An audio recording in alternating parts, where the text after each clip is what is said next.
Next, I'm going to introduce you to what I call the 5 basic derivatives. So these are probably the 5 most fundamental and important derivatives to learn. So we say the 5 basic derivatives. So this is my table of the 5 basic derivatives.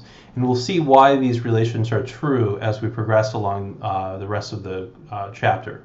However, for now, we'll just take them as true. One of the reasons I do this is so that it helps you better see the forest from the trees.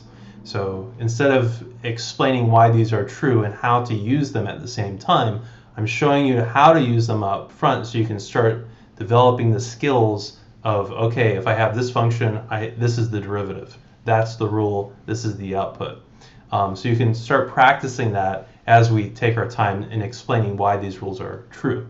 So the 5 basic derivatives are as follows. So the derivative of x to the n, so this is x to some power n, it's just n times x to the n minus 1. So the power comes down, just like falls down, and then you subtract 1 from the exponent, and you have this. The next one is the derivative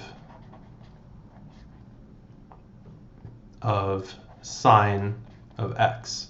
So the derivative of sine of x is cosine of x. Then next we have the derivative of cosine of x. And the derivative of cosine of x is negative sine of x. Then we have the derivative of e to the x. So e to the x is known as the indestructible function because you can take the derivative of e to the x over and over again and it's still just e to the x.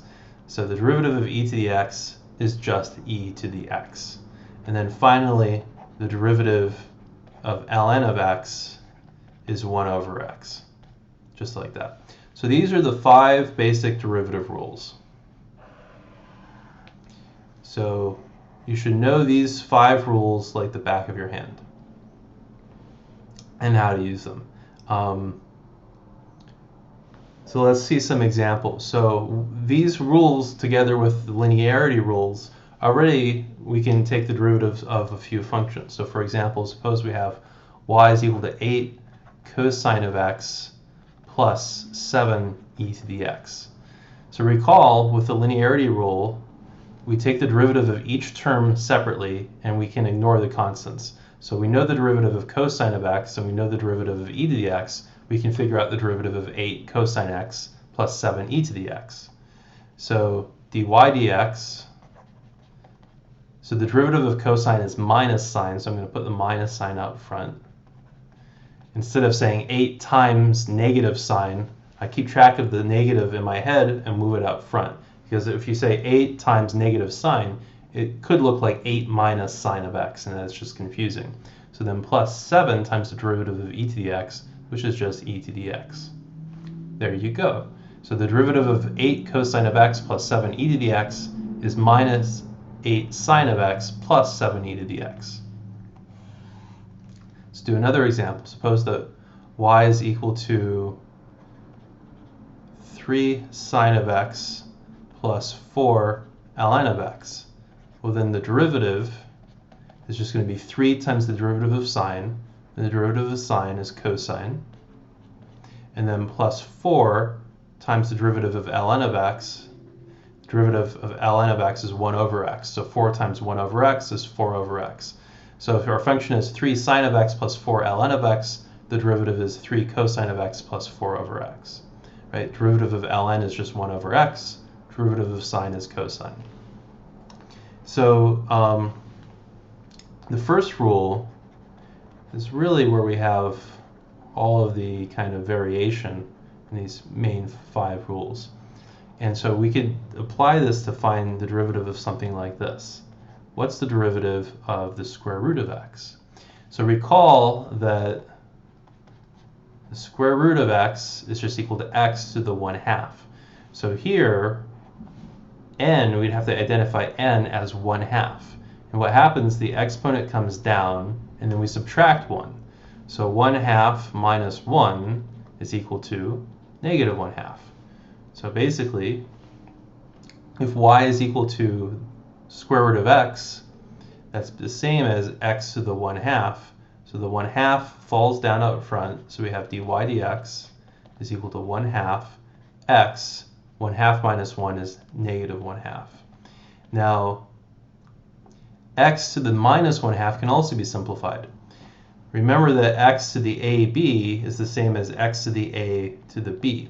So x to the minus 1/2, you can think of that as x to the minus 1 to the 1/2, or you can think of it as x to the 1/2 to the minus 1. So x to the 1/2 is just square root of x. Square root of x to the minus 1 is the reciprocal, so it's 1 over the square root of x. So this is the same as 1 over 2 square root of x. So normally when I see this, and you will too when you're a calculus superstar, square root of x, I don't write any of this other stuff out. I say, okay, x to the 1/2, 1/2 comes down, then it's x to the minus 1/2.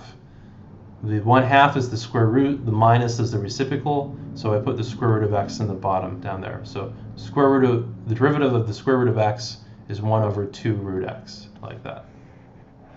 And again, this is not a separate derivative rule. This is just one instance of this rule up here for n is equal to 1/2.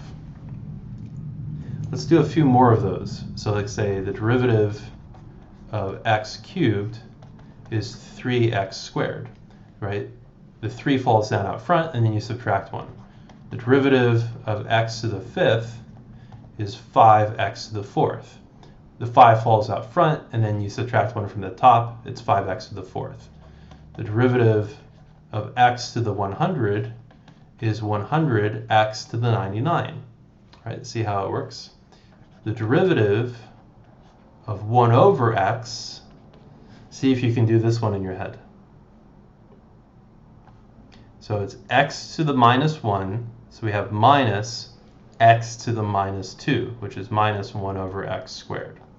Right? So remember that 1 over x is equal to x to the minus 1. So the minus 1 falls out front. So the derivative is going to be minus x to the minus 2.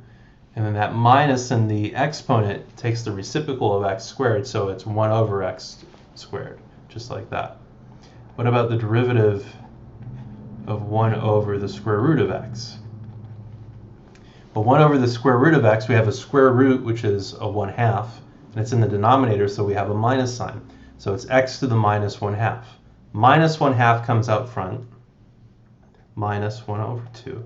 And then we have to subtract 1 from negative 1/2.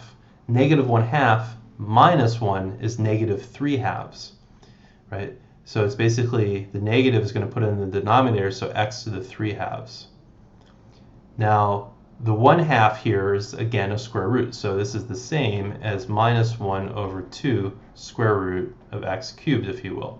It's all the same deal. Or it's minus x to the negative 3/2 over 2. So this is basic kind of algebraic manipulation. All of these three are exactly the same. So the derivative of 1 over the square root of x, this is my preferred form, is negative 1 over 2 square root of x cubed. But they're all equally acceptable.